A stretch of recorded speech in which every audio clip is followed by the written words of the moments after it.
Hi guys, ko-OFW, welcome back. Yan. May kukwento ko sa inyo. Ito yung maliit na kwento lang. Sabi ni Madam, bakit daw hindi ako kumakain? Ang sagot ko naman,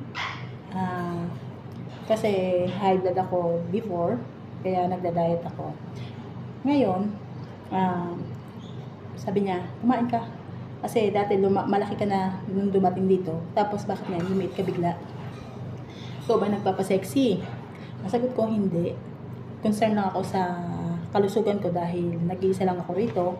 Baka mamaya kung anong mangyari sa akin. Kinalaunan, sabi niya, kain ka lang dyan ng kain ko. Anong gusto mo, kain ka lang ng kain? Ito na. Ang nangyari, hindi kayo maniwala. Pagkakain ka, titignan ka niyan. Una, hindi muna. Pababayaan ka ni Madam. Pero pag pangalawa, pangatlo, nauubos ng pagkain, asahan mo yan, ka-OFW, relate ka sa akin, tandaan mo, babantayan ka na niya at nakasimangot, takot maubos. Bye!